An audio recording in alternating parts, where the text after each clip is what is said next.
The morning smelled like exhaust and cold coffee, and the silence that only existed in parking lots at 6 in the morning. Nora Hayes had learned to identify silence by its texture over the 16 months they had been living in the Ford Focus. There was the silence of a hospital corridor at 3 in the morning, which was never truly silent because machines breathed and monitors kept their small green vigil, and somewhere down the hall, someone was always needing something. There was the silence of the apartment they had lost, which had been the silence of absence. The refrigerator hum gone, the furnace gone, the sounds of a life with electricity stripped back to nothing. And there was this silence. The Walmart parking lot on Route 9 in Tacoma, Washington on a Tuesday in October, with condensation fogging the inside of the Ford's windows and her daughter still asleep in the back seat. This silence had weight. Not the heavy weight of grief, though grief was in it. More like the weight of waiting. The weight of a person who had learned to hold very still so as not to disturb the fragile arrangement of things that was holding them together. A person who had calculated in the precise way that people calculated when the margin for error was zero, exactly how much motion was permissible before something critical shifted. Nora sat in the driver's seat with both hands wrapped around a paper cup of gas station coffee that had gone lukewarm 20 minutes ago. She didn't drink it. She just held it, felt the warmth of it through the cardboard sleeve, and watched the parking lot come to life the way she watched it every morning. The early shift workers arriving in ones and twos, each one a person with a destination, with a place they were required to be at a specific time. The delivery trucks backing toward the loading dock in slow, careful arcs, the backup beeping small and regular in the gray air. The world doing what the world did, moving forward without noticing that some people had gotten stuck. In the back seat, her daughter moved. Nora watched in the rearview mirror. Fern was 9 years old and the kind of sleeper who surfaced gradually, who never came awake all at once but assembled herself in layers. First the small shift of position, then the eyelids lifting and closing again, then the hand reaching automatically for the stuffed rabbit that had been her constant since she was 3. Back when they still had the apartment, back when 3 years old had meant toys in a dedicated basket, and a bedroom painted the yellow of summer corn, and a mother who came home from 12-hour nursing shifts and still had something left to give before the night was over. Back when Nora had been a different kind of tired.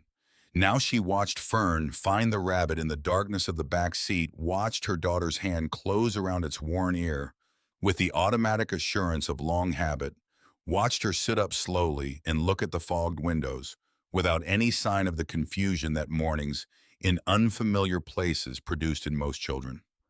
Fern knew exactly where she was. That was the thing that broke Nora quietly every morning. Not dramatically. Quietly in the private interior way that didn't show and couldn't afford to show. Her daughter never looked confused, never looked surprised. She looked like a child who had recalibrated her understanding of what morning meant, what home meant, what safe meant, and had arrived at definitions that fit the actual conditions of her life rather than the ones she had been promised.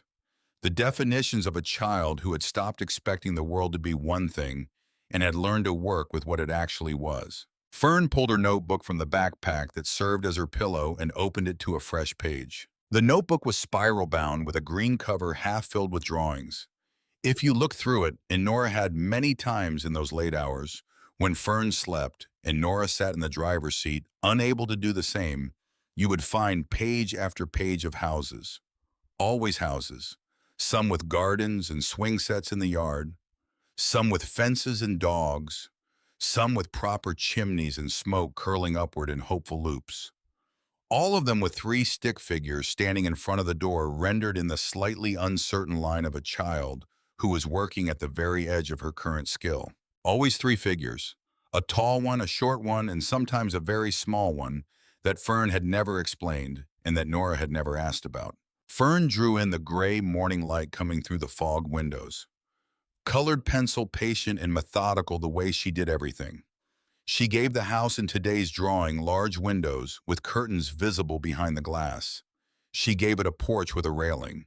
She gave it mountains behind it that she colored in layers of blue and purple, though she had never in her 9 years seen mountains that looked like that, except in library books and on the maps she liked to study. She did not know she was drawing Montana. She could not have known. Neither of them knew yet that Montana existed for them in any particular way. That possibility was still sitting in a cream-colored envelope at a women's shelter 3 miles away, waiting to be found, waiting for a Tuesday morning, and a walk through the cold, and a moment at an intake desk that would redirect everything. Nora took the granola bar from the glove compartment and broke it in half. The halves were not equal. They never were. She put the larger half on the armrest between the seats where Fern would reach for it without prompting, and took the smaller half for herself without drawing attention to the arithmetic of it. Fern reached for the granola bar without looking up from her drawing. "Thank you, Mom." "You're welcome, baby." This was their morning liturgy. Simple and complete. The whole of what was possible in a car at 6 in the morning with fogged windows and a parking lot waking up around them. The coffee from the gas station cost $1.23. Nora had gotten good at coffee that cost $1.23. It was the kind of thing you learned without meaning to, which gas stations had the cleanest bathrooms, and which ones left you feeling worse than before you went in, which libraries opened earliest, and had the most reliable Wi-Fi signal, which fast food parking lots were willing to look the other way about a car that had been sitting in the same spot since yesterday afternoon. You learned the geography of survival, one detail at a time, until the map was so complete and so ordinary that you forgot there had ever been a different map. Until the map felt like the territory rather than an adaptation to it. She had been a registered nurse. She still had the degree. It was in a waterproof folder in the trunk of the Ford Focus, along with Fern's birth certificate and Social Security card, and the lease from the apartment they had been evicted from 16 months ago, and the last 3 pay stubs from the hospital, the ones that proved she had been employed until the nursing unit was restructured and her position was eliminated in the reorganization, and she had applied for 211 jobs in the following 8 months and been called back for 14 and hired for 0. The degree did not keep you warm, but she kept it anyway. Because the person who had earned it at 26 while working night shifts and raising an infant on the floor below Mrs. Okafor's apartment, the apartment with the good heating that person deserved to have her proof kept safe. Even when the proof was all that remained of the life the proof was supposed to support. At 7:15, Nora helped Fern change into her school clothes in the cramped back seat with the practiced efficiency of people who had made peace with their circumstances without accepting them as permanent. Peace and acceptance were not the same thing. She had learned that distinction the hard way, had spent several months early in their homeless period conflating them, believing that adapting to a situation meant endorsing it, and had only separated the two concepts when she understood that her survival required the first and her dignity required refusing the second. Fern's school clothes were clean.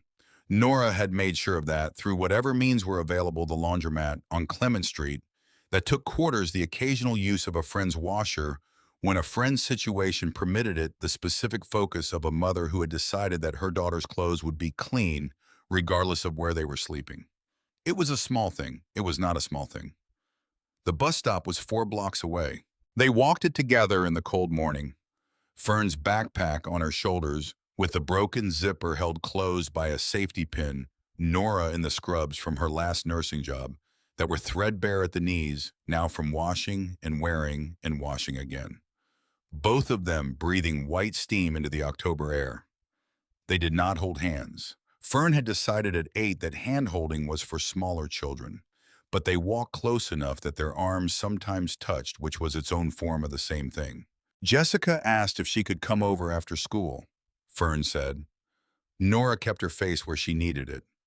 This happened sometimes, the invitations, the questions, the ordinary social needs of a 9-year-old navigating a school environment while carrying a secret that most adults would not have been able to manage with her composure. Fern had developed a set of architectures for the truth, plausible and temporary, and always being refined. "I told her we were moving soon," Fern continued. Her voice was matter-of-fact, the voice of a child who had become practiced at this. "I said our house is all packed up in boxes.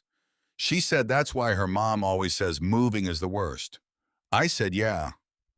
Nora stopped walking. She turned and looked at her daughter, at this small, serious face that was too old for nine in ways that had nothing to do with intelligence and everything to do with what had been asked of it. At the eyes that had her father's darkness and her grandfather's steadiness, and something else that was entirely Fern's own. Something that had been forged in the specific conditions of the past 16 months and that could not have existed without them. She knelt on the cold sidewalk in her worn scrubs and pulled her daughter into a hug that threatened to take apart everything she had been holding together since she allowed herself those 5 minutes in the driver's seat. I'm going to fix this, she said into Fern's hair. I promise I'm going to fix this. Fern's arms came around her, small and fierce, and absolutely certain in the way that only children were certain, with a certainty that did not require evidence. I know, Mom. A pause that contained something that Fern was deciding how to say. We've had worse. Remember Portland? They had indeed had worse. Portland was when the Ford broke down and they had slept in a bus station for 2 nights, and the security guard on the second night had been unkind about it in a way that Fern had absorbed and filed away without comment. Portland was a data point in the taxonomy of their difficulty that a 9-year-old could produce and rank and contextualize. The fact that a 9-year-old had this taxonomy was information Nora filed in the place where she kept things she could not afford to feel right now, but would need to reckon with eventually. That place had gotten large. She would need to reckon with a great deal eventually. She walked Fern to the bus stop and stood there until the bus came, and Fern climbed aboard with her safety pin backpack and her stuffed rabbit in her pocket and her notebook that she would probably draw in during whatever class allowed a notebook to be open and inconspicuous. She stood until the bus turned the corner and disappeared, and the sound of its engine faded into the general noise of the morning. Then she walked back to the Ford Focus and sat in the driver's seat. 5 minutes. That was the rule she had made for herself somewhere in the third month of living in the car, when she had understood that the grief and the fear and the anger needed somewhere to go, and that she could not afford for them to go everywhere. 5 minutes in the driver's seat in the early morning after Fern was on the bus. Let whatever needed to move through her move through, then close it, then get back to the business of the day. She sat with her hands on the steering wheel and let herself feel the full weight of the granola bar broken in unequal halves, and the scrubs with the worn knees, and the bus stop where Fern had climbed aboard without looking back. Because looking back was for children who were not sure they were safe. And Fern had decided long ago to perform certainty regardless of whether she felt it. 4 minutes and 50 seconds. Then she drove to the shelter. Sister Ruth's women's shelter on the east side of Tacoma was a place Nora knew well. She had first come here at 19 with infant Fern and a carrier against her chest, running from a man whose fists came out at night. Running from a marriage that had been a mistake from its first months, but that she had stayed in for reasons that made sense at the time and seemed impossible to explain now. Sister Ruth had been running the place, then younger, but recognizably herself already, with the manner of a woman who had seen too much to be surprised by anything, but had not let that stop her from caring. The shelter offered the use of its address for mail. A P.O. box cost money they did not have. No employer wanted to send correspondence to a parking lot. Sister Ruth had offered without being asked, which was how she did most things. Nora, Sister Ruth said when she came through the door, there's a letter for you, came yesterday, looks official. The envelope was cream-colored, thick paper stock that felt expensive, the kind of paper that communicated before you read a word that whoever sent it intended to be taken seriously. Addressed to Nora Hayes, care of the shelter's address, in Nora's own careful handwriting, copied from the application she had filed when she enrolled their address. The return address read, Birch and Associates Attorneys at Law, Helena, Montana. Her first thought was that someone was suing her, that some debt she had forgotten had found her through the shelter's address, that the situation was about to become more complicated in a direction she had not prepared for. She opened it standing in the lobby. Dear Ms. Hayes, we are writing to inform you that you have been named as the sole beneficiary in the estate of Elton James Hayes, your late great-uncle. Mr. Hayes passed away 6 months ago at the age of 89. His estate has been finalized, and per his explicit instructions, his property located in Jefferson County, Montana, is to be transferred to you and your daughter upon completion of all legal requirements. The property consists of a log cabin structure on 43 acres of forested land with mountain access.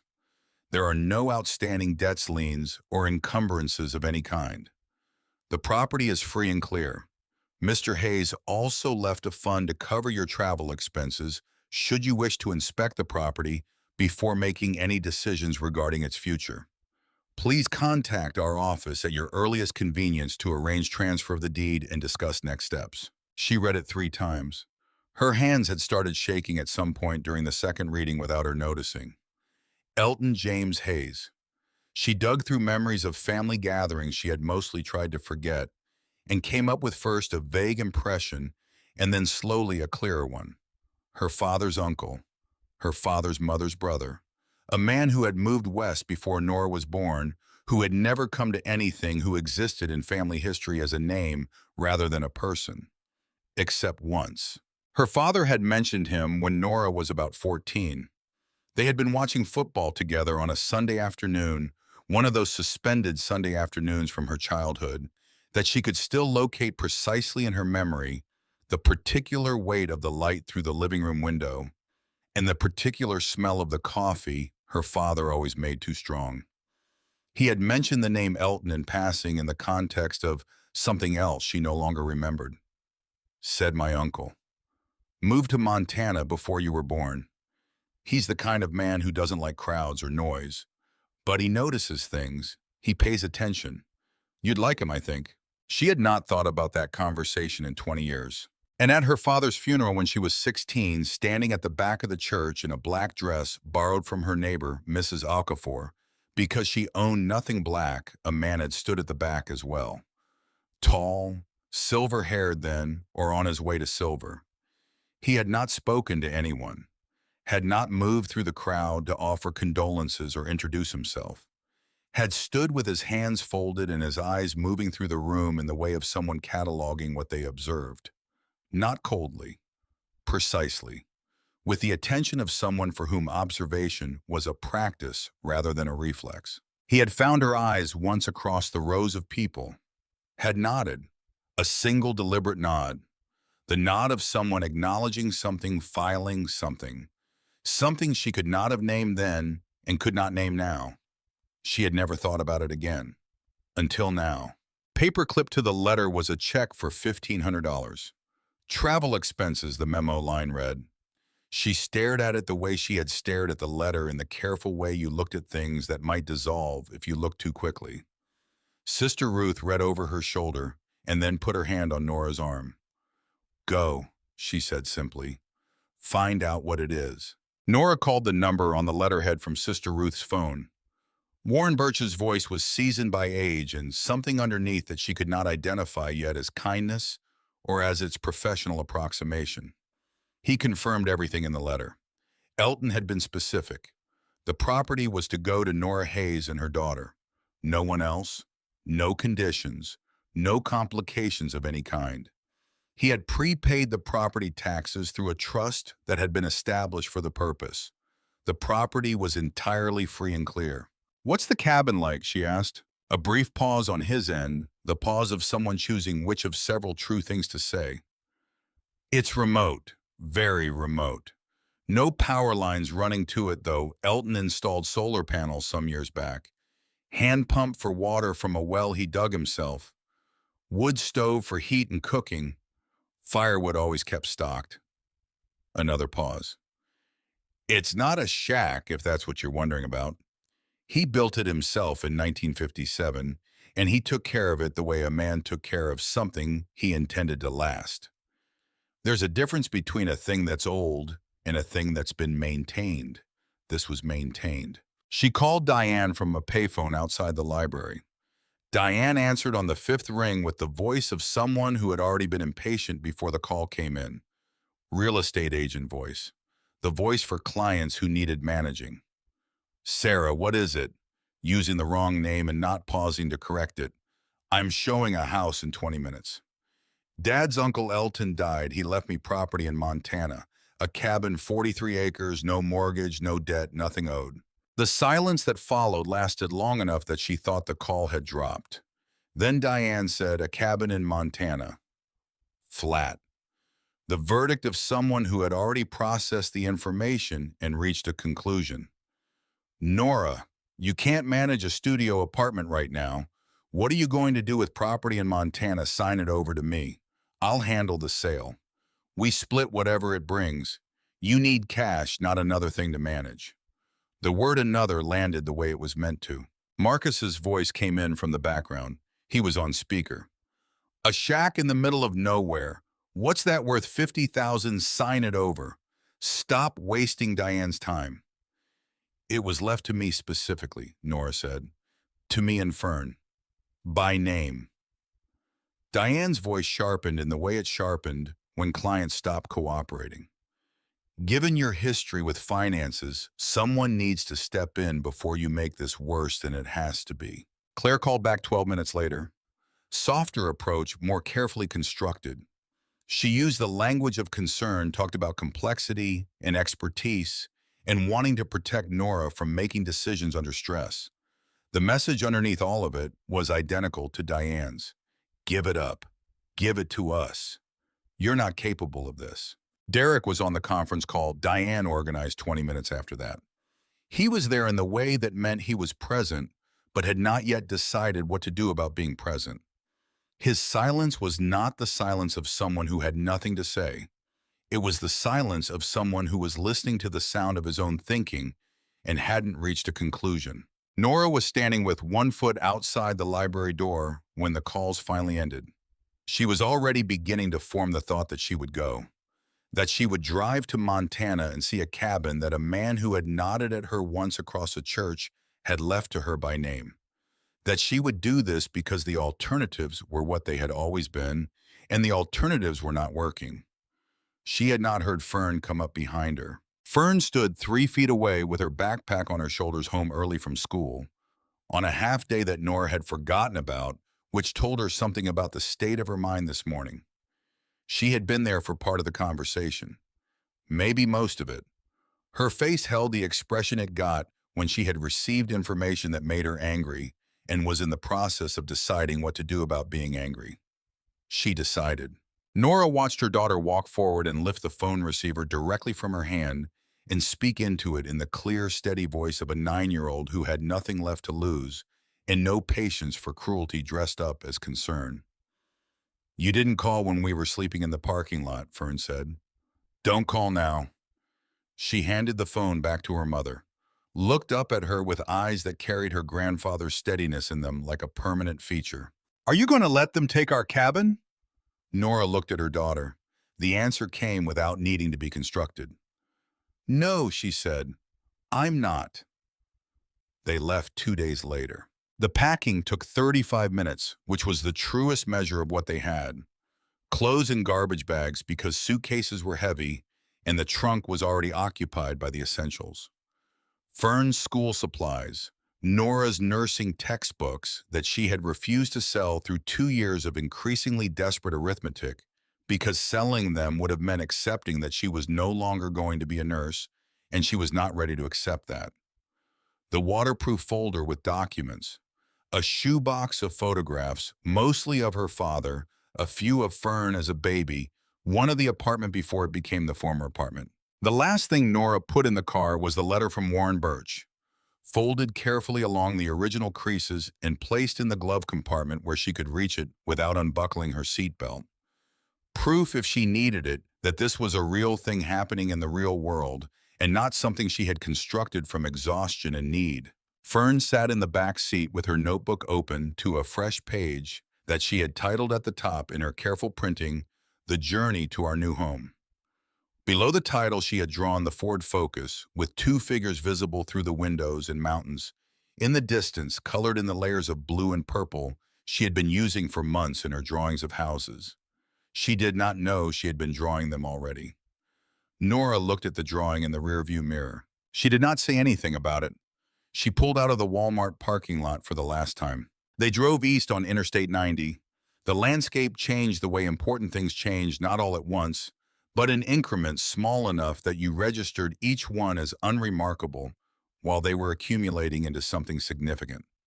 Tacoma's industrial sprawl became the suburbs, became the farmland of eastern Washington, became the forests before the mountains became the mountains themselves, and then on the other side of the mountains, the sky opened up.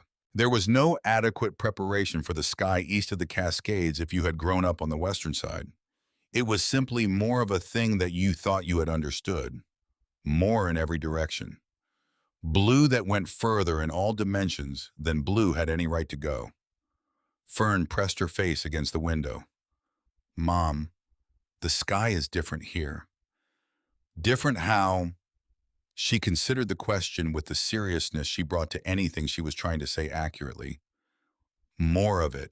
They stopped for gas in eastern Washington at a station where an older man in a worn cap looked at the loaded Ford and the two of them and went inside without comment and came back with 2 chocolate bars that he set on the car roof between the fuel cap and the windshield and returned to his pump. Nora looked at the chocolate bars for a moment. Put them on the armrest. They ate them in the afternoon driving toward Idaho with the windows cracked. Neither of them said anything about it. Some things did not need saying. The rest stop in Idaho had picnic tables and an honor system coffee dispenser that someone had filled recently. Fern spread her paper map on the table and traced their route with her finger measuring distances against the map's scale with the edge of her notebook as a ruler. 312 miles today, she reported. Tomorrow we need about 400 to reach Montana, then 2 more hours to Helena from the state line. Good navigation. It's not math, it's navigation. She looked up from the map. The evening was cold enough that her breath was visible. Mom, do you think there will be bears, real ones? Montana wild ones. Yes, probably. The expression on her face was the one she used when something was exactly what she'd hoped for, but she was trying to receive it with appropriate composure. That is genuinely cool. They slept in the rest stop lot that night with semi-trucks idling nearby and the interstate never going entirely quiet. Nora woke 3 times from dreams she could not reconstruct, but that left her sitting upright with her heart working too fast. Each time she opened the glove compartment, read the letter in the phone's flashlight, folded it back along the creases. Still real. The second day brought Idaho and then Montana. The state line was a physical experience, not just a geographic one. The sky did not simply open, it declared itself, spread from horizon to horizon in a blue so total and so cloudless that it looked manufactured like something from the background of an illustration in a children's book about places that were too beautiful to be ordinary. The mountains that had been distant shapes became present and specific, each one with its own character, its own angle of approach. Fern made a sound she had not made before, something that started as a word and ran out of word before it was finished. They reached Helena late on the afternoon of the 3rd day. A real city, not just a main street. Gold Rush architecture alongside contemporary construction, all of it contained in the bowl formed by the surrounding mountains, like something that had been placed there deliberately. Warren Birch's office was on a side street downtown, a brick building with his name on a brass plate by the door. Fern held Nora's hand going up the stairs to the 2nd floor. She had not held her mother's hand in public since she was 8. The gesture communicated something about the size of the moment that Fern could not put into words and so expressed this way instead. Warren Birch was 70 years old. He had the weathered quality of someone whose life had taken place largely outside rather than in a handshake that communicated competence without performing it. He shook Nora's hand and then turned to Fern and offered his hand to her as well at her height, rather than expecting her to adjust to his treating her as a participant in the proceedings rather than an appendage. Fern shook it with considerable seriousness. Elton spoke of you, he said, settling behind his desk. Not often. He was not a man who spoke often about anything, but when he mentioned you, it was with respect. I only met him twice that I can remember. He was a private man. Korean War returned in 1953. Worked as an accountant in Seattle for several years, saved carefully, then bought land in Jefferson County and went out there and stayed. Built the cabin himself in 1957. Lived there alone for 37 years without much contact with the outside world. He chose that. It was not circumstance. It was deliberate. Why me? Why not someone else? Warren looked at her for a moment, the look of someone selecting words with care. He said you were the kind of person who gave without keeping score, that your siblings took, that you gave. He said that was rare, and that rare things deserve recognition. He paused. There are things about the property, about what Elton accumulated there over 37 years, that I am going to let you discover for yourself. He was specific about this. He did not want me to explain before you arrived. He wanted you to find it yourself. His exact words were, let her go in and look. Don't prepare her. She needs to find it herself to believe it. Nora said, find what? Warren smiled. It was a small smile. The smile of someone keeping a specific and important secret for the right reasons. He anticipated that question too. He left a note that said, don't answer that either. Let her go in and look. She signed the papers where indicated. Her signature looked shakier than she intended. The deed transferred, notarized, filed. Warren produced a brass key from his desk drawer, old and worn smooth by decades of use, and placed it in Nora's palm. Welcome home, Ms. Hayes. Warren drove them himself in a battered Chevy pickup that had clearly been working hard for many decades and had no intention of stopping. Fern sat between them and asked questions continuously. Were there elk? Yes, frequently. Could you fish in the creek? Absolutely good fishing. Did bears approach the cabin, sometimes in fall before hibernation? Mountain lions, those two occasionally, though they generally stayed higher up. Fern was making notes in her notebook. The paved roads gave way to gravel. Gravel gave way to dirt tracks barely wider than the truck, two ruts of crushed stone running through forests that closed in on both sides, pine and fir and aspen. The late afternoon sun coming through the branches in long bars of gold that crossed and recrossed the road as the truck moved. Warren talked about Elton the way you talked about someone you had known long enough to see clearly. Not reverentially, not with the cleanup language people applied to the recently dead, but honestly with the slight roughness of real knowledge.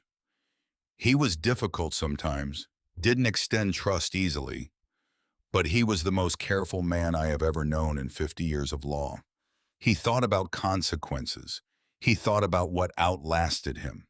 He thought about things that most people never got around to thinking about because most people were too occupied with the immediate thing. He never told me he was paying attention, Nora said. No, that was his way. He said once that the problem with most people was they announced their intentions instead of living them. He lived his. The truck rounded the last curve. The forest opened. And there it was. 2 stories of hand-hewn logs darkened by weather and time to a deep honey color, the grain still visible through 67 years of seasons. A steep metal roof gone green with age, but sound not a sag or a separation anywhere along its length. A stone chimney rising from the center river rock, fitted with the precision of someone who had understood this as permanent work. A wide porch across the front with railings carved in patterns of leaves and birds and vines. Behind the cabin, the mountains, purple and massive in the last of the afternoon light, the snow on the upper peaks lit from the side in a way that made everything look like it was being shown to someone for the first time. Nora sat in the passenger seat of Warren Birch's truck and looked at the cabin that a man who had watched her from a distance for 22 years had decided she deserved, and she felt something she had been very carefully not feeling for a long time. Not hope exactly. Something quieter than hope and more durable. Fern was out of the truck before it fully stopped. She ran to the middle of the clearing and stood there with her arms slightly away from her sides, looking at the cabin the way she had looked at the Montana sky from the car window, the way she looked at things that confirmed something she had been working toward without being certain it existed. She turned and found her mother's eyes. She said, "Mom, this is a real house." Warren handed Nora the key and said he would come back in a few days. And then he drove back down the track, and the sound of his engine diminished into the forest, and the silence of the clearing came in around them. Not the silence of the parking lot. This silence was full of birds and the movement of trees, and the distant sound of a creek running over stones below the ridge, and the whole enormous, quiet breathing of a mountain valley in October, which was the sound of a place that had been itself for a very long time and intended to continue. Fern had already reached the porch. She stood at the door with both hands wrapped around the key the way she held things that mattered. "Want to do the honors?" Nora said yes. Fern fit the key into the lock. It turned smoothly, well-oiled despite the years, and the door swung open with a sound that was barely a sound at all. Warm air moved out to meet them. Wood smoke and pine and something beneath those that had no name, but felt like the accumulated quality of a space that had been inhabited carefully over a very long time by one person who had taken the inhabiting seriously. Fern stepped over the threshold. Nora followed. The main room was larger than she had expected and organized the way everything in Warren's description of Elton suggested his things would be organized. A stone fireplace on the north wall, massive and beautiful, the same river rock as the chimney outside. Furniture that looked handmade, built for use, and built with skill, the furniture of someone who understood function as a form of respect for the person who would use it. Bookshelves floor to ceiling along the east wall full. An eating table worn smooth by decades. A wood stove in the kitchen area with an enamel coffee pot sitting on top of it. Upstairs, 2 bedrooms. The smaller one was clearly Elton's, narrow with a bed and a dresser, and almost nothing personal on any surface except one photograph on the dresser of a much younger man in military uniform. The larger one had a window that faced west. Fern stood in the doorway of the west room and looked at the window and looked at the mountains and looked at the window again. This room looks at the mountains. Yes. Can it be mine? Yes. She set her stuffed rabbit on the windowsill facing the mountains in the last of the afternoon light that was exactly the color of the mountains in her drawings. Nora built a fire in the wood stove with half-remembered knowledge from a camping trip 2 decades ago, and the other half learned from trial and error in the next 20 minutes. The hand pump at the kitchen sink produced water so cold and so clear, it tasted like nothing human had ever touched it.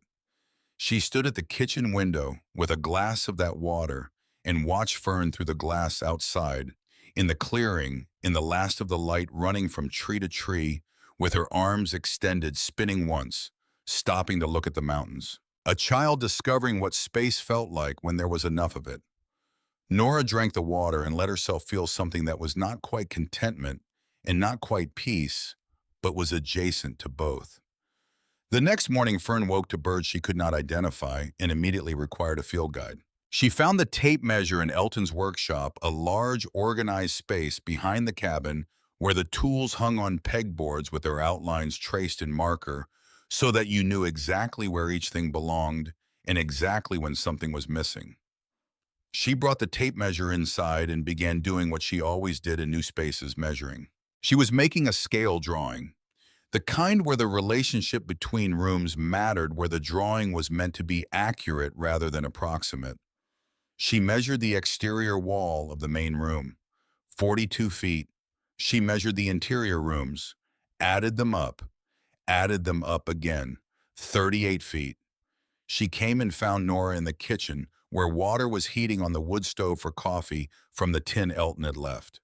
"Mom, there's 4 feet missing." Nora set down the tin. They measured together, methodically, starting from different points, checking against each other's work. 42 feet outside, 38 feet inside, regardless of how you counted, regardless of which wall you began from. 4 feet unaccounted for by any interior space or by any reasonable calculation of wall thickness. They studied the walls. The logs were solid and continuous, no seams or breaks anywhere visible.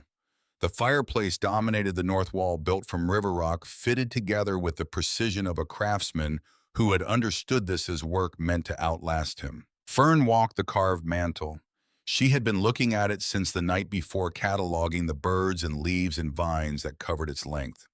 The carving was detailed enough that you could almost identify the bird species.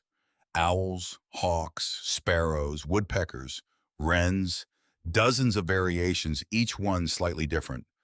One was not quite like the others. Small in the lower right corner of the mantel near the hearthstone, the carving was slightly deeper than those around it.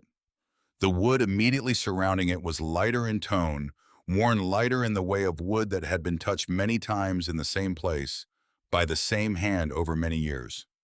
Fern pressed it. She felt it give slightly inward with a soft click. The sound that came next was subtle and unmistakable.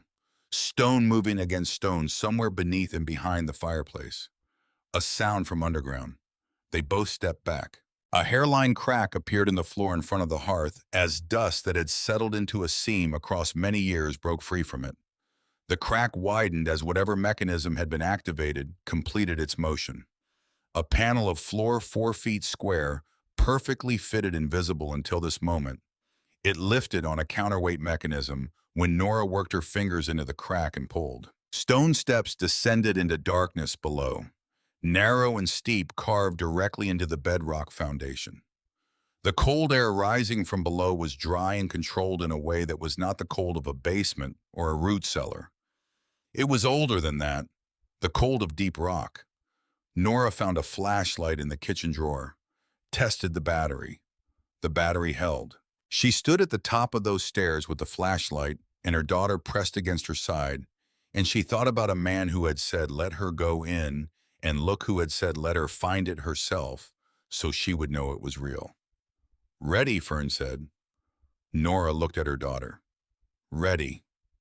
They went down. 12 steps of stone carved directly into the bedrock, the edges worn smooth by decades of one man's feet going down and coming back up and going down again over 37 years of work she could not yet imagine. The flashlight beam moved ahead of her into the dark below, and then something happened that she had not expected. The lights came on. Not all at once, in sequence, one after another down the length of the room below amber, warming first and then brightening to a cooler white that was not the white of ordinary bulbs. It was the white of galleries, the white of rooms designed for looking carefully at things that deserve careful looking. Motion activated, connected to the solar system on the roof. Elton had wired this room to respond when someone entered it, which meant he had expected someone to enter it, which meant the room had been waiting. The room that revealed itself as the lights came up was not a basement. Nora stood at the bottom of the stairs and did not say anything for a long time. The ceiling was vaulted, supported by hand-hewn beams that must have taken months to shape and place down here in the rock beams that curved overhead with the organic authority of something grown rather than constructed. The walls were smooth stone dry and maintained at a constant cool temperature that she understood immediately was not accidental. Built-in shelving ran the full length of both walls, shelving that was not the rough work of a storage space, but something designed for specific contents with proper joinery and careful finishing, and the treatment of someone who understood what would go on the shelves and what those things required. The contents. Against the west wall in frames with UV protective glass fitted over each panel paintings, arranged with proper spacing, each lit from above by a directed source on an adjustable arm. Not hung casually, hung the way paintings were hung in the Tacoma Art Museum, the way professional curators hung things that mattered. She moved toward the nearest painting. Mountain landscape, oil on canvas. The frame was solid dark wood, the corners joined by someone who knew how to join corners. The light catching the paint surface revealed texture, visible brushwork, the physical evidence of a hand in motion. The signature in the lower right corner was a name she half recognized from somewhere in the residue of knowledge you absorbed without particularly trying to absorb it. Art history. The humanities elective she had taken in nursing school because it fit her schedule. She kept walking along the east wall bookshelves. Not the bookshelves of someone who bought books to fill a space, each volume in its own archival sleeve of acid-free material. She pulled one carefully. First edition, 1935. Dust jacket protected by a transparent overlay. She put it back where it had been. Along the south wall, glass-fronted cabinets low with velvet-lined interiors. Coins in geometric rows on custom inserts. Ancient coins. She could see that much from the patina and the irregularity of their edges, and the faces on them that belonged to no currency she had ever handled. Roman, Byzantine, each one labeled in a tiny, precise hand. In the center of the room, a desk, not positioned casually, centered deliberately oriented so that whoever sat behind it had a clear view of every wall, every shelf, every cabinet. An oak desk, massive its surface, worn with the evidence of decades of concentrated work. Papers in neat stacks, a mechanical pencil, a loop the kind used by people who looked at things very closely for professional reasons, and on the desk lying open a journal. The handwriting inside was small and exact, each entry formatted identically. Acquisition date description, price paid authentication details, current estimated value. Organized the way ledgers were organized by accountants, which was exactly what Warren had told her Elton had been. He had known how to see value that other people missed. He had known how to record what he saw. She turned pages. A landscape by Albert Bierstadt, purchased at an estate sale in Portland in 1963 for $375. Current value as of last appraisal, $52,000. A Winslow Homer watercolor acquired from a private seller in Boston who had needed to liquidate quickly. Price paid $420. Current value $41,000. A Mary Cassatt pastel.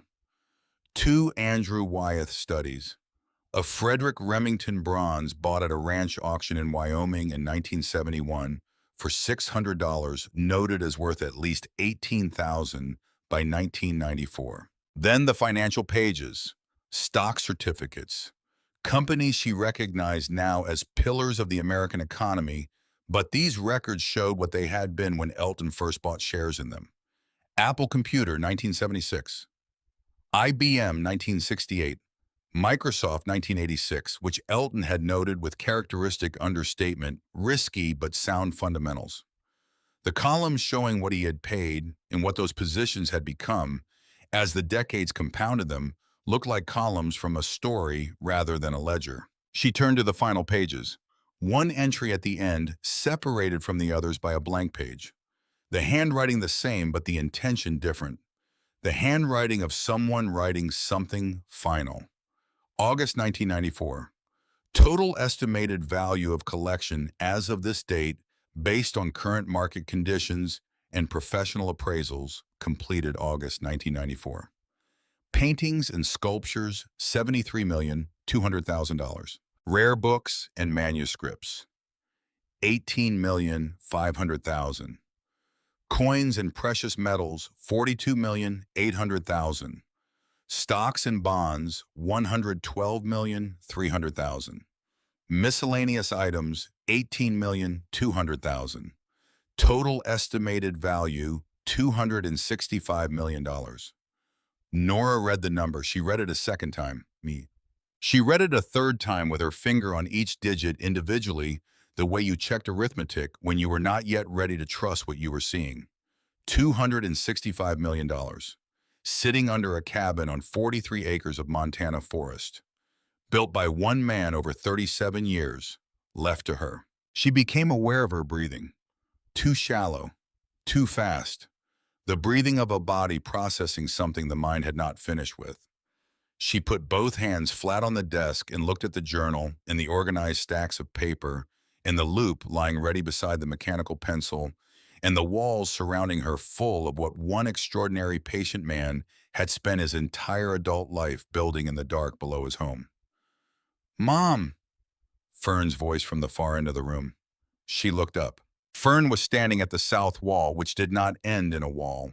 She had found a door, set into the rock in a frame almost invisible until you were directly before it, fitted with the same obsessive precision that characterized every other element of this space. Fern had her hand on the frame with the expression that meant she had already decided to go through and was waiting for permission as a formality she was prepared to dispense with if necessary. Nora crossed the room. She put her hand on the door.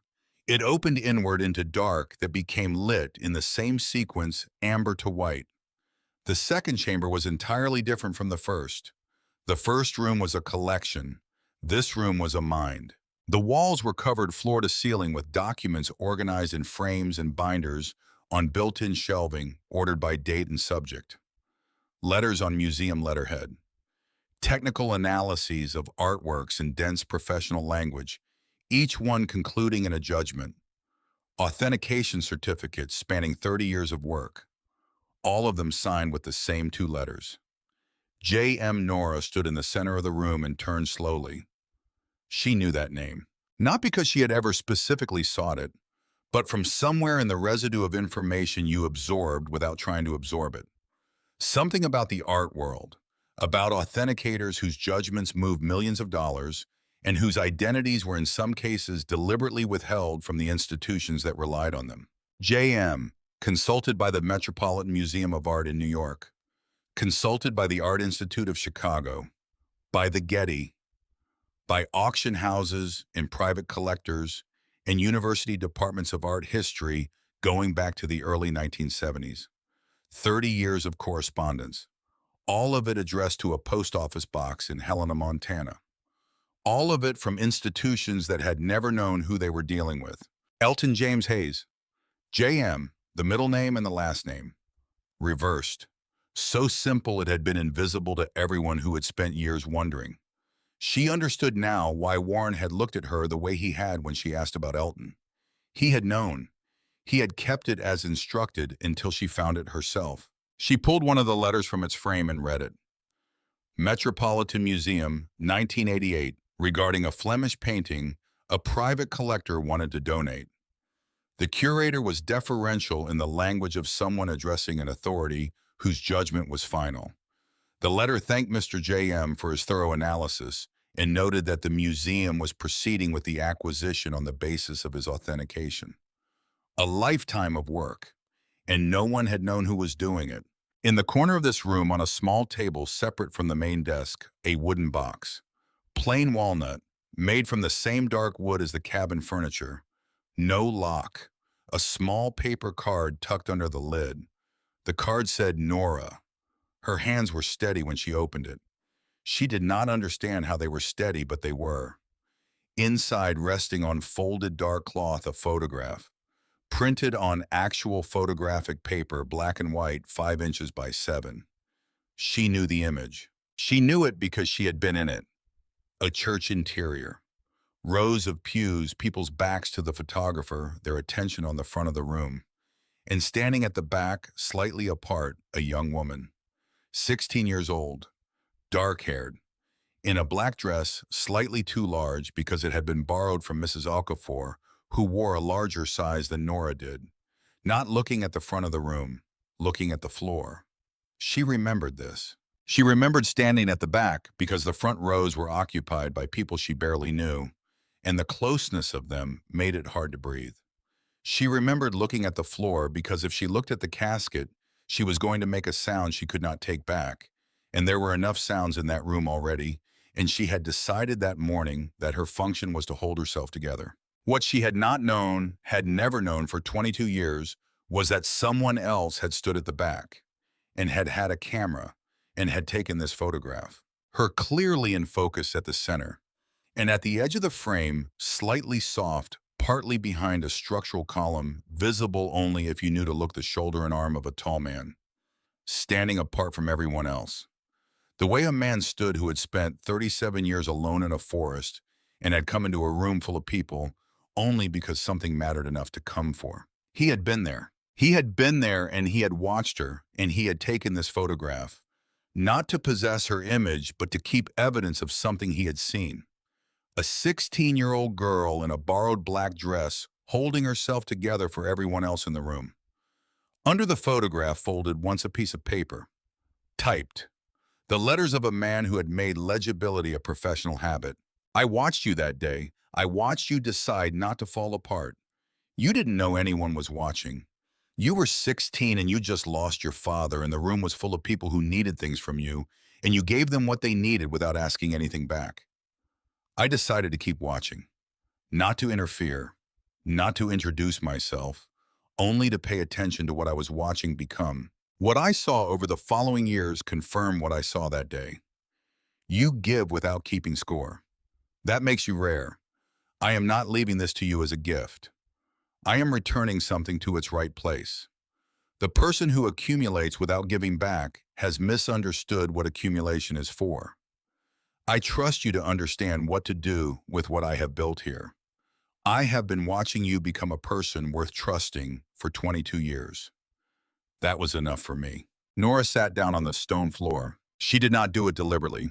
Her legs simply arrived at a different calculation about what was appropriate to the situation and executed that calculation without consulting the rest of her. She sat on the floor of a room 50 feet below a mountain cabin in Jefferson County, Montana, and she held a photograph of herself at 16 in a letter from a man who had watched her from a distance for more than 2 decades and had decided without ever speaking directly to her that she was who he had been building something for. She sat there for a while, not crying, not thinking in complete sentences, just breathing in the dry, cool air of the room that Elton James Hayes had built below his home over the course of a life she had not known about. Fern found her. She had been somewhere on the other side of the room, and she came around the end of the main desk and looked at her mother sitting on the floor and sat down beside her without asking why. She pulled the stuffed rabbit from her sweater pocket and held it in her lap. They sat together in the light that Elton had wired to come on when someone entered. After a while, Fern said, "There's a safe." She said it the way she said everything. Matter of fact. A piece of information that seemed relevant. Where behind the main desk, there's a gap in the shelving that I measured. The gap is bigger than the shelving thickness requires. Of course she had measured it. Nora got up. The safe was set into the rock behind the desk, a recessed panel with a combination dial in its center. Old, the dial worn smooth by use.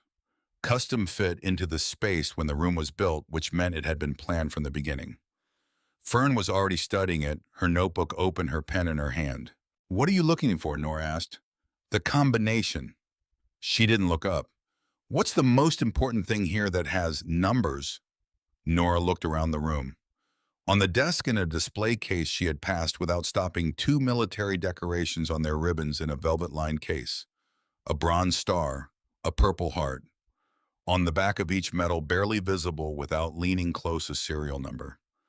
On the purple heart's citation card, folded inside the case, a date. November 18th, 1951. She told Fern the numbers. Fern worked through them systematically, trying various combinations with the methodical patience of a child who had decided this was a solvable problem and intended to solve it. The date straight, the date reversed, the serial numbers in different configurations. She did not express frustration. She simply moved from one attempt to the next. "What if it's not the date he was wounded?" she said after a while. "What if it's the date he came home?" Warren had said came back in 53. Fern tried variations of 1953, different arrangements of month and year, extended versions. On her 9th attempt, the dial gave a sound like a single tooth finding its seat, and the door swung open. Inside the safe, 4 items. A VHS tape with a date written in Elton's hand on white tape across its face, September 3rd, 2005. A letter sealed, addressed to Nora. The handwriting was shakier than the typed note, the handwriting of a man writing closer to the end of something. A second letter sealed, addressed to Fern. Below the name in parentheses in the same unsteady script, "The brave girl who finds my secret." And a tube of rolled paper, architectural from its weight and diameter, secured with a rubber band that had dried and cracked with age. Nora spread the tube carefully on the desk. A land survey map. The kind produced by county assessors with elevation lines and property boundaries and parcel numbers in the corners.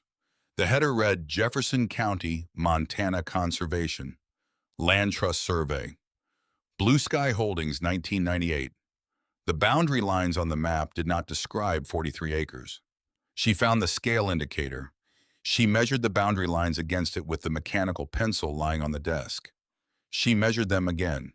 She found Warren Birch's card in her jacket pocket and looked at it for a moment before calling, calculating the time, deciding it did not matter. He answered on the second ring. "The map," she said. A pause. "You found it. It says Blue Sky Holdings, and the boundary lines are not 43 acres, Warren. I measured them against the scale. These are 2,400 acres," he said, "give or take." She looked at the map, at the boundary lines that stretched far beyond what she had been told, absorbing adjacent parcels and following ridge lines and wrapping around creek beds and timber stands and meadows she had no names for yet. All of it hers according to the survey in her hands. "He bought it over 37 years, Warren said, through different trusts, never in his own name, never in a way that connected visibly back to the cabin or to him.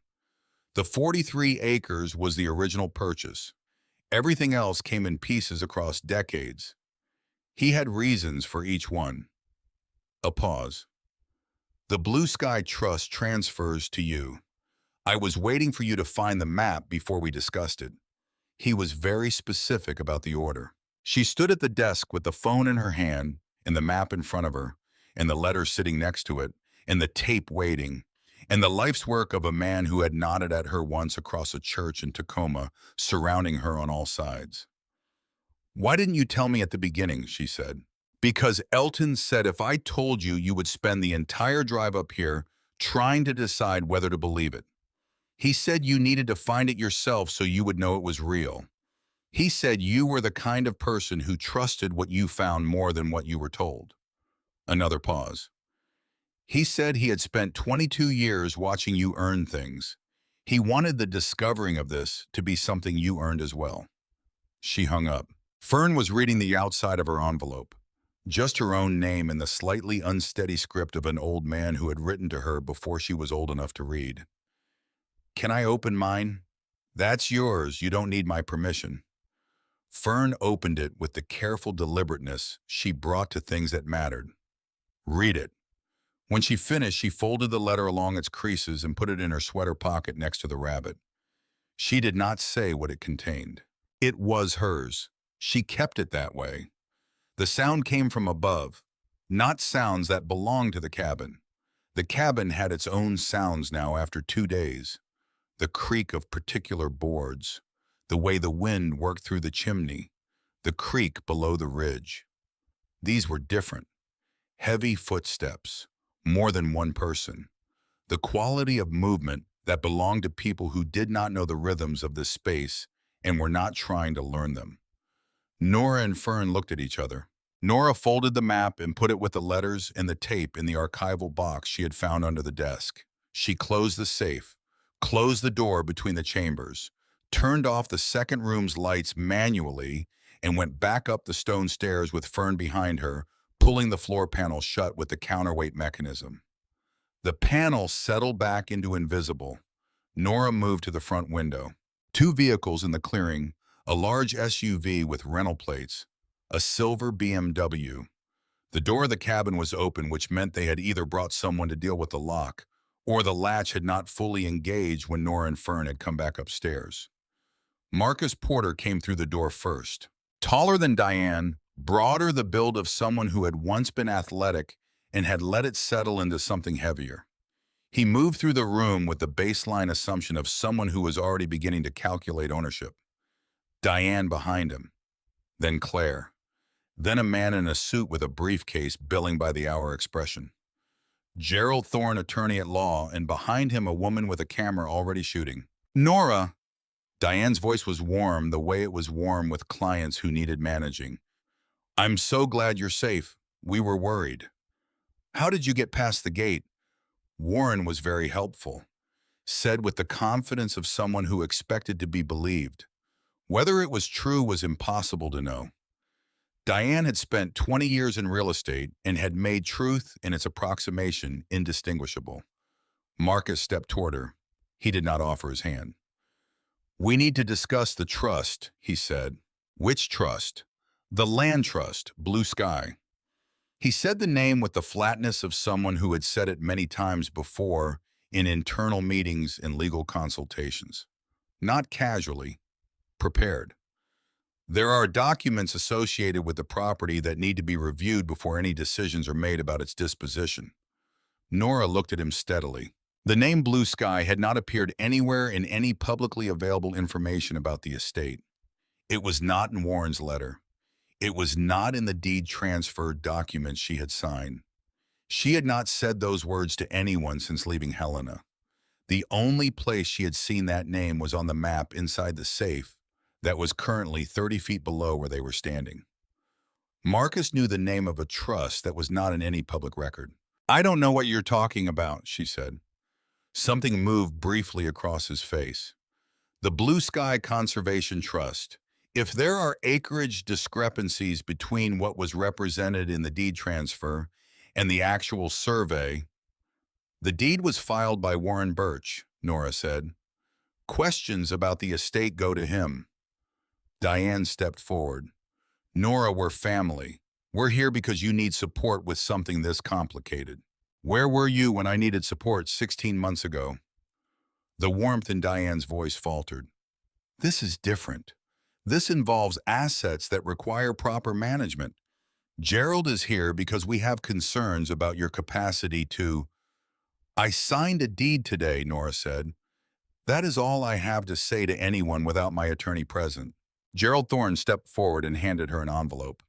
"Ms. Hayes, I'm serving notice of intent to file a petition for guardianship of your estate and your minor daughter's interests, based on concerns about your capacity to manage assets of this scale. Your history of housing instability and financial difficulties will raise serious questions about judgment. You'll be formally served within 48 hours." He said it the way you handed someone a parking citation, not cruelly, mechanically. Nora took the envelope. Her hand did not shake. Marcus looked past her toward the back of the cabin, toward the fireplace wall, with the expression of a man who had a map in his mind and was measuring the room against it. "Is there a basement?" he said. "The cabin was built in 1957, Nora said. "Solid rock foundation, no basement."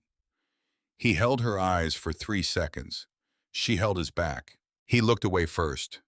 They left the way people left when they had accomplished a specific objective and were moving to the next phase. Not dramatically, systematically. The photographer took exterior shots on the way out. The SUV reversed down the track. The BMW followed. Fern came from the hallway where she had been standing during the exchange. She had her notebook in her hands. She had been drawing. She handed the notebook to Nora. A sketch of the main room with all 4 visitors labeled by position. Diane, arms crossed, facing window. Marcus moving toward back wall. Claire near door watching. Thorne opening briefcase. At the bottom of the page in Fern's careful printing, Marcus knew about Blue Sky. 9 years old. Nora's phone rang before she had finished looking at the sketch. Derek. She almost did not answer. Then she thought about his silence on the conference call, the silence of a man in the process of deciding rather than a man who had already decided. She answered, "Nora." His voice had a quality she had not heard in it before, something stripped of the usual insulation. "I'm not in the lawsuit. I'm removing my name from the petition." She said nothing. "Marcus hired a private investigator 8 months ago," he said. "Before Elton died, before any of us knew anything about the estate, he had someone watching Elton's property records. He knew about the land, he knew the acreage, he knew about the conservation trust." A pause. "The GPS tracker on your car was Marcus, not Diane. She thinks this is a family dispute about fairness. For Marcus, it was always a real estate acquisition." Nora sat down at the kitchen table. "He convinced Diane and Claire that you were the problem," Derek said. "That you would ruin it, that someone competent needed to manage it. And maybe I believed that too for a while because it was easier than the alternative." His voice roughened. "The alternative is that we took money from you that you gave us in good faith, and we spent it, and when you needed us, we weren't there. And now there's something worth having, and here we are again. That is what this is. That's not family." Nora held the phone and looked at the fireplace wall, thought about what was on the other side of it. "I'm sorry," Derek said. "I know it doesn't help now, But I'm saying it. She said, "Thank you for telling me." She hung up. Fern came and sat across the table. Her notebook was closed. The rabbit was in her pocket. 9 years old, 3 days in a car, a secret room found and a safe opened, and 4 adults confronted and documented. "Are we okay?" Fern asked. Nora looked at her daughter, at the face that carried everything it had been asked to carry without being designed for any of it. "Yes," she said, "we're okay." She picked up her phone and called Warren Birch. He answered on the first ring. She said, "I need a lawyer, not just for the estate, for a guardianship petition, and for illegal surveillance and a private investigator operating on land that has legally transferred to me." A pause, and then, "I know 2 people, I'll call them tonight." Sylvia Hartwell arrived before sunrise. Her car had seen better decades, but ran with the conviction of something well-maintained and intentional. She was 53, lean, silver-streaked hair, pulled back practically with eyes that processed rooms the way experienced clinicians process symptoms, methodically, without showing what they found until they were ready to act on it. Robert Briggs came with her, 46, former public defender, currently private practice.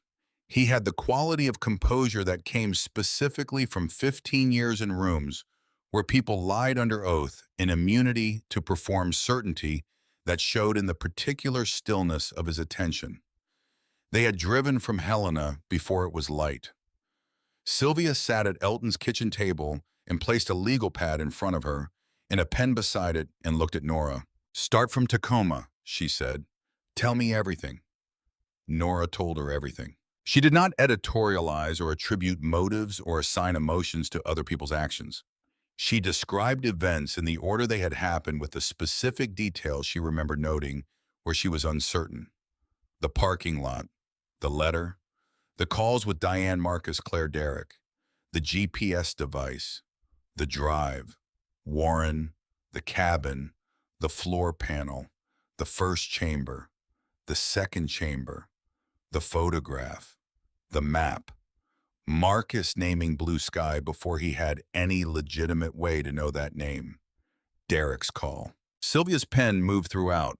She did not interrupt. When Nora finished, Sylvia looked at her for a moment with the look of someone adjusting an assessment. "You have more documentation than clients who have been building cases for years," she said. "The GPS tracker is the first thing we use. That's illegal surveillance, potentially stalking.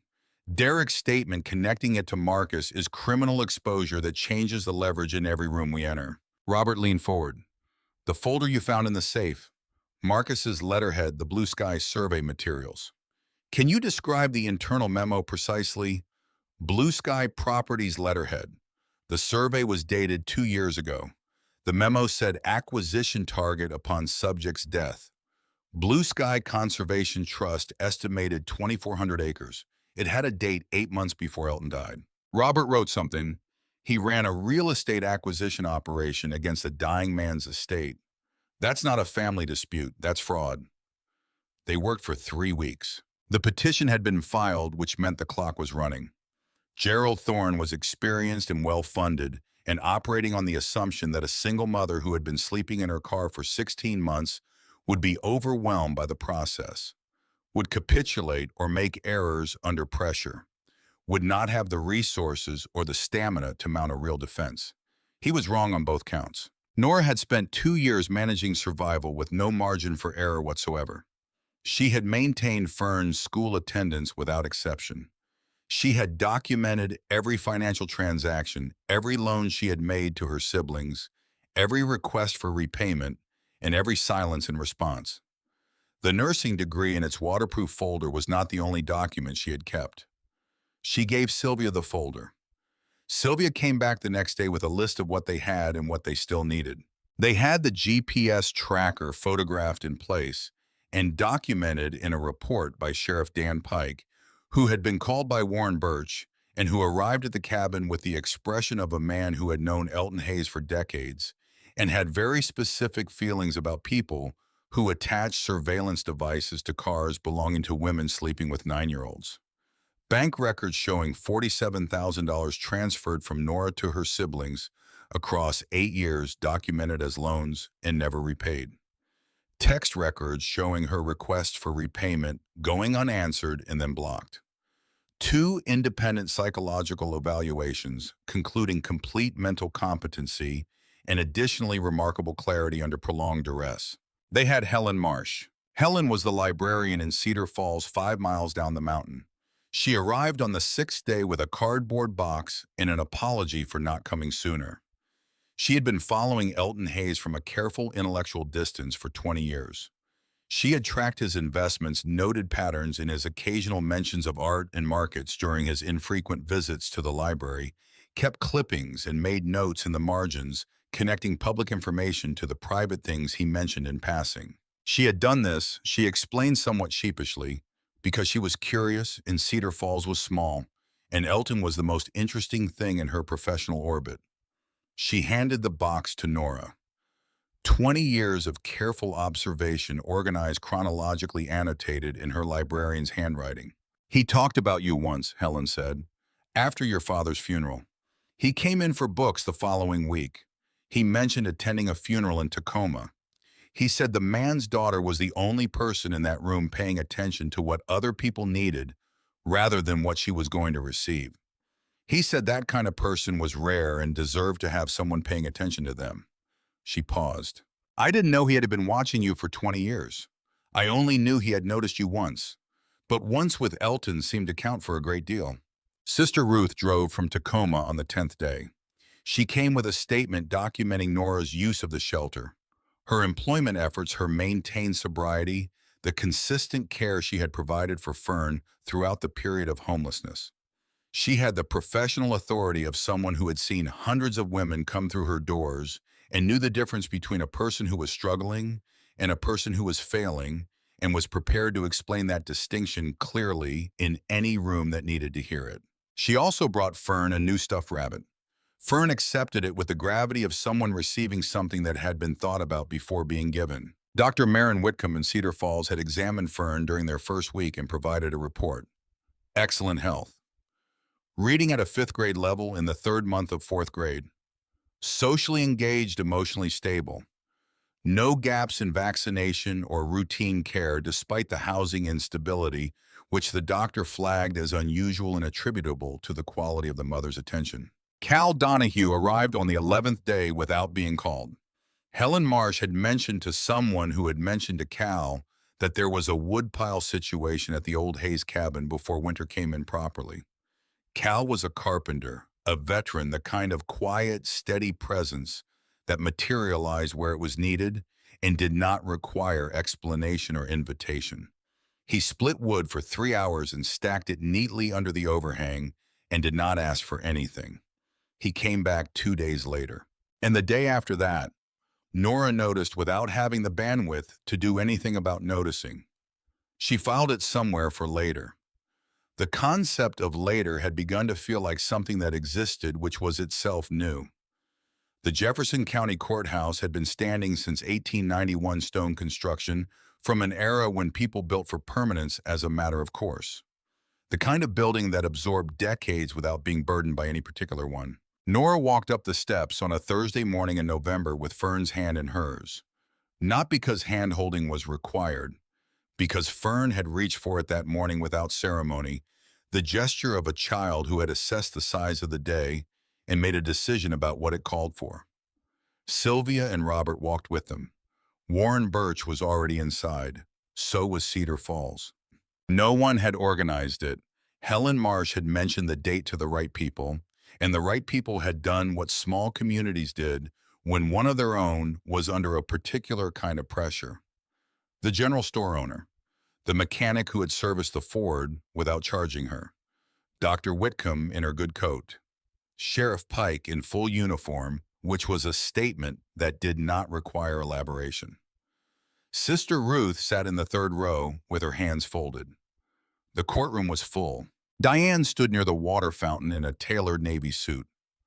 Marcus sat at the table with Gerald Thorne, his posture carrying the quality of someone running through contingency calculations. Claire near the windows, Thorne's briefcase was very thick. Judge Caroline Winters entered at 9 sharp. 63 years old, silver-haired with the bearing of someone who had sat through enough performances of concern disguising greed to have developed an accurate ear for the distinction between them. She arranged her papers and looked at the room with eyes that were neither warm nor cold, but precise in the way of someone who had already decided what quality of attention this deserved. The room settled. Thorne went first. He was skilled at this. He built his case with the patience of someone constructing something meant to look solid at distance, even if the foundations were borrowed. Housing instability as a pattern of poor judgment, the inheritance as a complexity beyond her capacity, the cabin as an unsuitable environment for a child. Bank records from 3 years ago showing the eviction. He did not mention where the eviction money had gone. He called Diane. Diane testified with the warmth she applied to resistant clients. Years of watching her sister struggle. Attempts to help that were rebuffed. Growing alarm.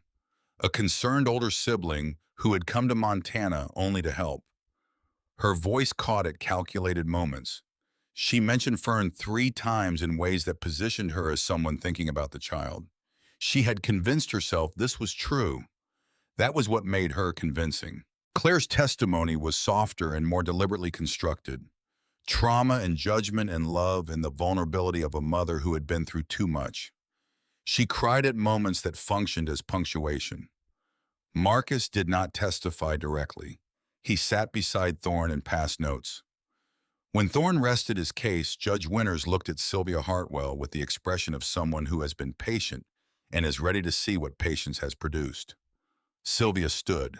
She was not loud. She did not manufacture emotion or perform outrage. She built her case the way Elton had built his collection, piece by piece, each element placed where it would do the most work, with the confidence of someone who had already counted everything and knew what it totaled. The GPS tracker first. Sheriff Pike's report. The timeline establishing it had been attached before Nora left Tacoma, when Marcus Porter had no legitimate knowledge of the estate. The specific model of the device sold commercially for fleet surveillance and corporate security operations. The bank records, not the records from 3 years ago, records from 8 years, the full picture. $47,000 given to her siblings across 2 decades on the basis of promises made and not kept. The $19,000 loan to Diane and Marcus in 2018 for a real estate venture that was never repaid. The $17,000 from the life insurance money that Nora alone had used for funeral costs rather than keeping. The judge looked at these records for a long time. Helen Marsh testified about 20 years of observation. She was a librarian. Paying attention was her professional function. She described Elton's investment patterns, the character of a man who had built something over decades with deliberate care. She described the one conversation in which he had mentioned Nora Hayes. He said in a room full of people taking, she was the only one giving. Helen said. He said people like that were rare. He said they deserved to have someone paying attention to them. Sister Ruth testified. Her voice had the authority of someone who had seen too much to be moved by performances. Dr. Whitcomb testified. Fern's health. Fern's academic performance. No evidence in any interaction with this child of neglect or harm or inadequate care. The 2 psychologists testified. Both arrived at the same conclusion in different professional language. Nora Hayes was entirely competent and had demonstrated under conditions that would have broken many people remarkable clarity of thought and strength of decision-making. Robert Briggs stood and said, Your Honor, we have one additional piece of evidence. It requires approximately 8 minutes. He gestured to the television on the rolling cart a clerk had positioned near the front of the room. The VHS player sat on the shelf below it, borrowed from a shop in Helena that still stocked the equipment. Thorne objected. This is a settlement proceeding, Sylvia said calmly. We may present whatever we choose. Judge Winters looked at the television. Play it, she said. The tape was grainy in the way of VHS cassettes recorded in 2005, the color slightly warm, the edges soft. But the man on the screen was entirely clear. Elton James Hayes sat behind the desk in the second underground chamber, the walls behind him covered in 30 years of work. 71 years old in this recording. Silver-haired, straight-backed, with the quality of a man who had made complete peace with not performing for anyone. He looked directly into the camera. My name is Elton James Hayes. Today is September 3rd, 2005. I am of sound mind as my physician, Dr. Gerald Larson of Helena, has confirmed in the attached medical statement. I am recording this because I understand clearly what will happen after I die, and I want there to be no confusion about my intentions. I have observed the family of my nephew Richard Hayes for many years. I attended his funeral in 2002. I have watched his children from a distance since. What I have observed is a pattern I have seen before. Some people take without keeping score of what they take. Others give without keeping score of what they give. The two types exist in every family. The difficulty is that the first type rarely recognizes the second as anything other than convenient. Diane Hayes Porter and her husband Marcus Porter are people who take. I have documented specific instances over 7 years in the journal in Chamber 1.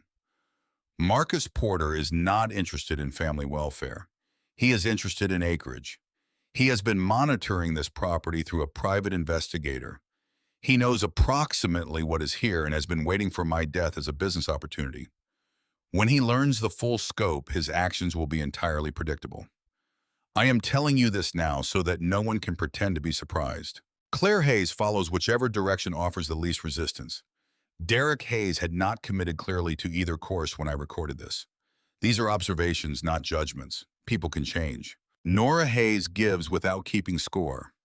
I have watched her do this for 22 years since the afternoon I stood at the back of her father's funeral and watched a 16-year-old girl in a borrowed black dress decide to hold herself together for everyone else in that room. I have continued watching since. Everything I observed confirmed what I saw that day. I am leaving everything I have accumulated to Nora Hayes and her daughter. Not because of blood, because of character. I have watched her earn this for 2 decades.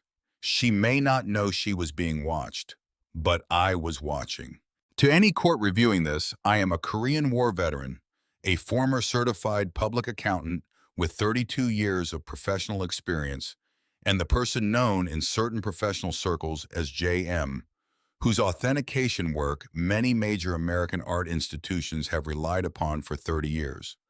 I am entirely competent. These are my wishes. I am asking that they be honored.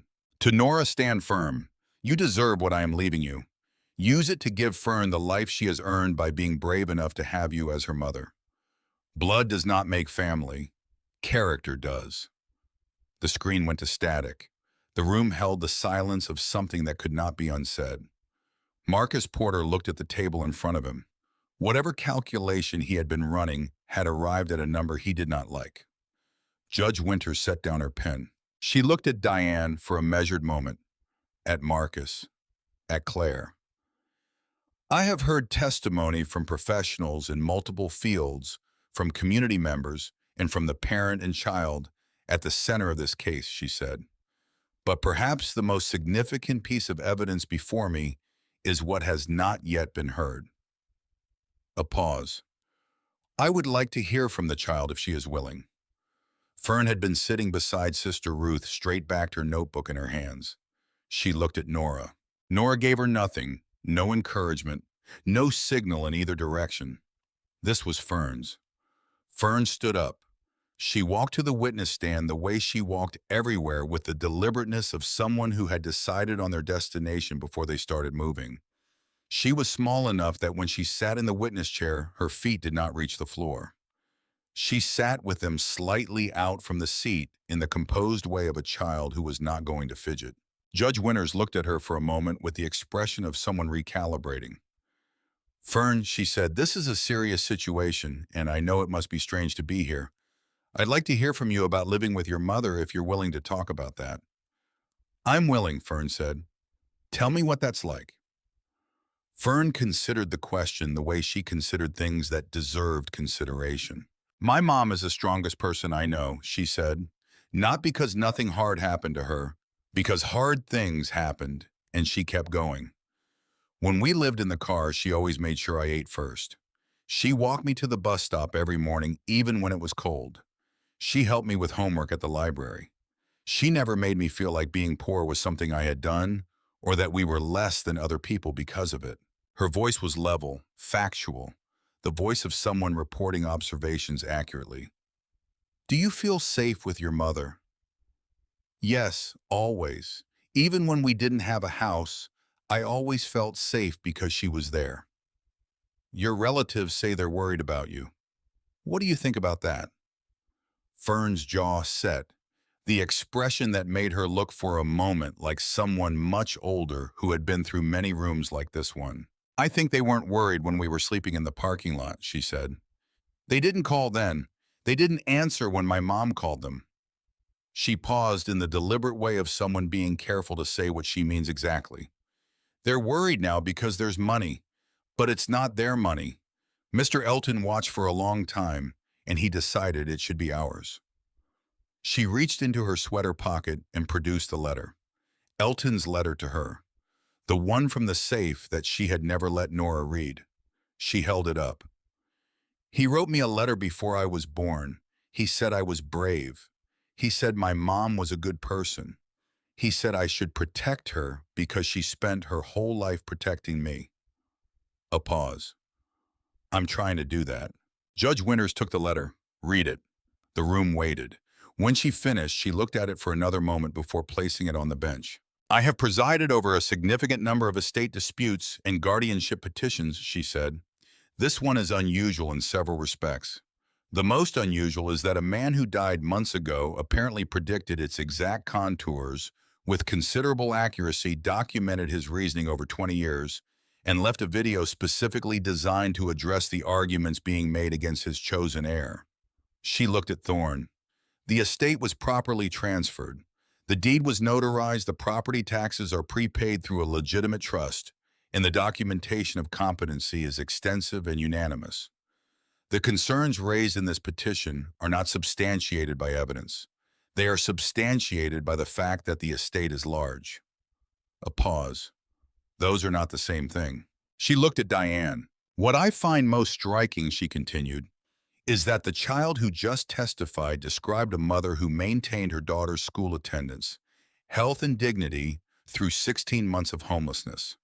Homelessness that the financial records show was in significant part a consequence of money given in good faith to people who are now in this room claiming to be concerned about her competence. She picked up the gavel. The petition for guardianship is denied. Petitioners are ordered to pay all legal fees incurred by Ms. Hayes in defending against this action. Any further harassment of Ms. Hayes or her daughter will result in immediate motion for a restraining order. The matter of the GPS surveillance device attached to Ms. Hayes' vehicle is referred to the district attorney's office for review of potential criminal liability. The gavel came down. The Cedar Falls contingent did not cheer. They were not that kind of crowd. But the quality of the silence that settled in the room was the particular silence of a verdict that was correct, finding its place in a space that had needed it. Gerald Thorne gathered his documents with the efficiency of professional disengagement. Marcus Porter sat very still. Diane looked at the table in front of her with the expression of someone recalculating something they had believed was straightforward. Nora held Fern, not dramatically, just the ordinary physics of a mother and a child who had been through something together and were on the other side of it. Arms around each other in the middle of a cleared courtroom. Fern pressed her face against her mother's shoulder. After a moment, she said the words slightly muffled. "We can go home now." "Yes," Nora said. "We can go home." Derek called that evening. "I watched the tape," he said. Someone had filmed it on their phone during the hearing. He saw everything. Everything we did. Everything we chose not to do. A long pause. "He saw you, Nora. He saw who you were before you knew anyone was paying attention." Nora was standing on the cabin porch in the last of the November light, the mountains catching the sun at the low angle. It came in at this time of year, everything it touched looking briefly more significant for the brevity of the touching. Yes, she said. I'm sorry, I know it comes late. It helps a little. Not everything, but a little. She meant it. She had thought about what it cost him to say it and decided it was worth receiving. She hung up and stood on the porch for a while, looking at the mountains in the fading light, and she thought about a man who had stood at the back of a church in Tacoma 22 years ago and taken a photograph and kept it and built 37 years of work and left it for a 16-year-old girl in a borrowed black dress who had decided to hold herself together.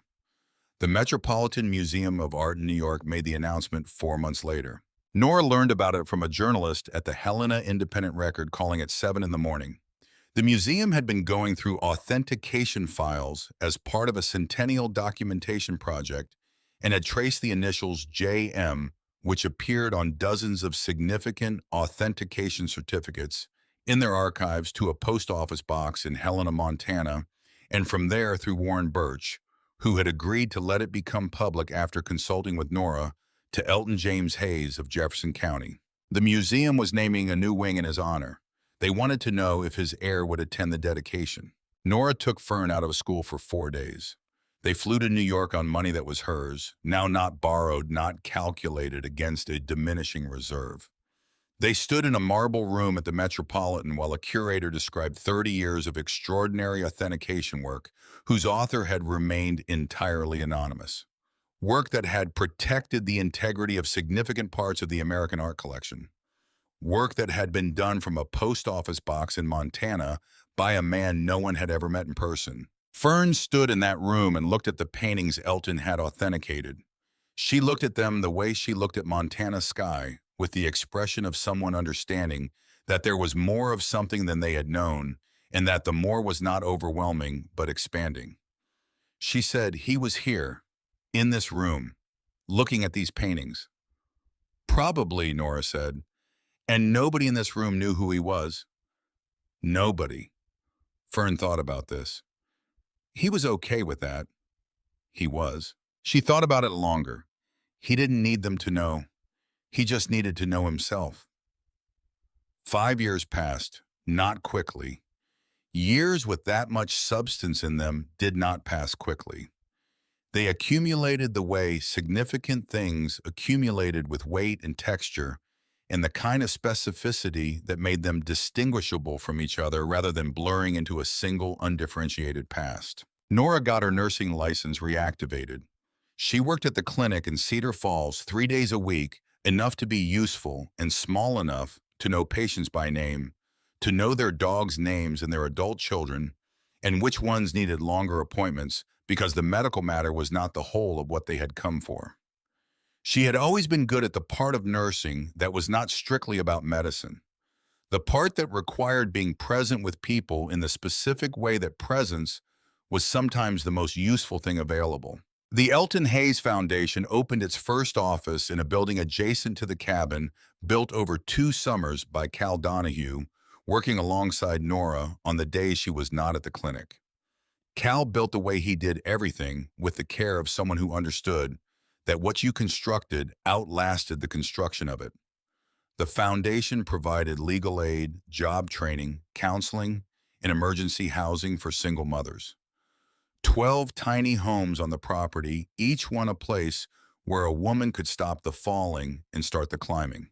The first year, 43 women helped. The second year, 91. By the 5th year, 847. Not a round number, not inflated.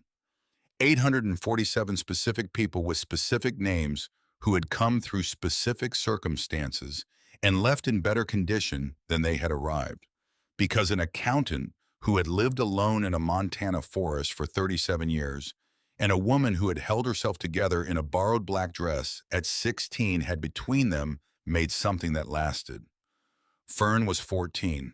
She was taller than Nora's shoulder now, which had happened with the speed that significant physical changes always had, the speed that made you understand how much of childhood was actually invisible because you were inside it. She still carried the stuffed rabbit in a pocket when she was at school on the windowsill of her bedroom at night because she had decided at some point that carrying it was not childishness, but continuity, and she was entitled to her continuity. She was on her 12th notebook. She ran youth programs at the foundation, not in the way an adult ran things, but in the way of a 14-year-old who had grown up in this work and understood from the inside what the children who came through needed, which was not to be spoken to carefully, but to be spoken to honestly. She knew what it was to rank your experiences of homelessness. She knew what it was to lie about having a house. She knew those children. They knew she knew. On the 5th anniversary of the foundation's opening, 200 people gathered in the clearing.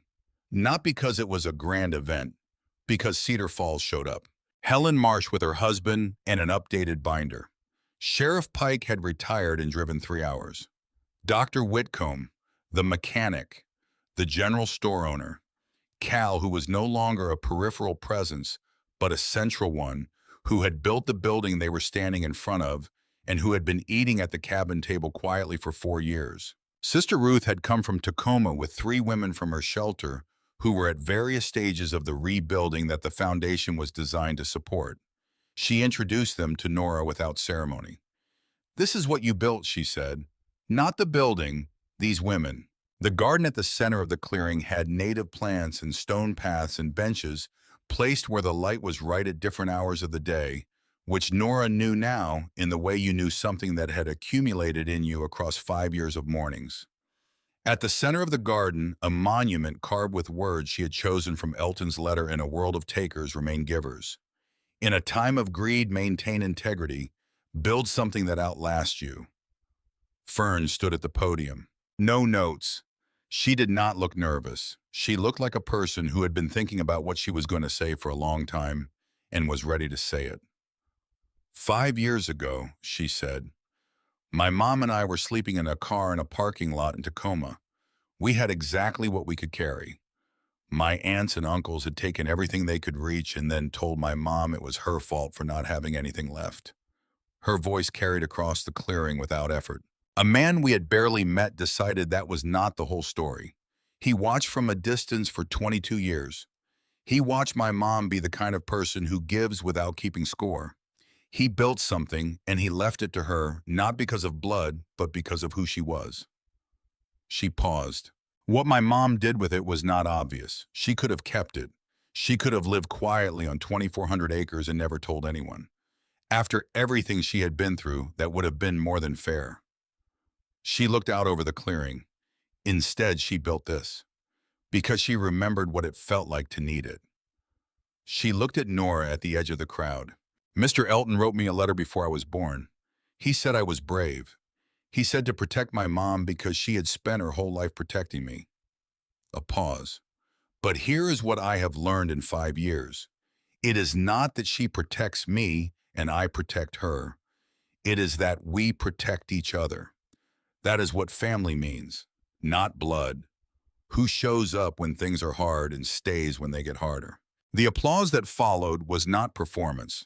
It was the sound of people in a clearing in Montana in November saying yes to something that deserved to be said yes to. That evening, after the guests had gone, and the caterers cleaned up, and the foundation staff locked the office, and the night settled over the mountains, with the weight that high country nights in November carried, Nora and Fern and Cal sat on the porch. The porch that Elton had built in 1957 and that Cal had reinforced 2 summers ago, the carving of leaves and birds still intact on the railing. The stone chimney behind them still doing what it had always done. Fern had her notebook open. She was drawing in the fading light with the ease of someone who had been drawing in various qualities of light for her entire life. When she turned the notebook so Nora could see, the drawing showed the cabin and the foundation building beside it, and the garden between them, and people moving through it. Mountains behind everything. The sky enormous above, the way Montana sky was always enormous. 3 figures on the porch. She had written at the top in her careful printing, "What we built together." Cal's hand found Nora's. She did not look at him. She let the gesture be what it had become over 4 years of evenings like this one. Something ordinary and solid and present in exactly the way that mattered. "Fern," she said. Fern looked up. "He saw you coming," Nora said. "Before you were born. He wrote you a letter before you existed." Fern considered this. I think, she said slowly, with the care she brought to things she was working out as she said them. He saw what kind of person you were, and he calculated what kind of person that would make me. Nora looked at her daughter, 14 years old in the last of the November light, the mountains behind her, the rabbit visible in her jacket pocket on her 12th notebook. Running youth programs and testifying in courts and drawing maps of spaces with missing feet and solving safes with military decorations. She thought about a man she had met twice in her life who had stood at the back of a church and watched a 16-year-old decide to hold herself together for everyone else in the room. She thought about what it meant to be seen, not praised, not celebrated, seen, clearly and for a long time by someone paying careful attention to what they saw. She thought about 847 women. She thought about a wing of the Metropolitan Museum named for a man who had not needed anyone to know his name, but had left it behind anyway so someone would.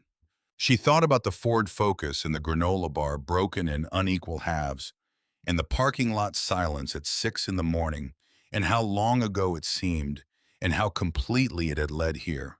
Every part of it, the parts that had felt like endings, and the parts that had felt like nothing at all. The fire in the wood stove moved through the cabin wall in sound and warmth. The stars were emerging above the tree line, the way they came out every night here, more of them than seemed possible. The sky doing what Montana sky did, reminding you that the world was larger than whatever you happened to be standing in the middle of. Somewhere below the ridge, the creek ran over stones in the dark. The same creek that had been running when Elton built this cabin in the summer of 1957. The same creek that would be running when everything they had built had become what Fern's drawings became. Records, evidence, proof that something had been here and had mattered and had been done carefully and with intention. Fern closed the notebook. She looked at the mountains. "I'm happy," she said, the way she said things that were true and that she had decided were worth saying out loud. Nora looked at the mountains too. Outside, the wind came through the pines with a sound that was almost language, and the fire inside kept the cold where it belonged. And the door of the cabin was the same door that Elton had hung in 1957, and that had been opened by a brass key in Nora's palm on an October evening that had begun to feel very long ago, and also like yesterday, the way significant things felt when you were far enough from them to see where they had taken you. She put her arm around her daughter. Cal's hand was warm in hers. The stars were out in full now, too many to count which was the right number.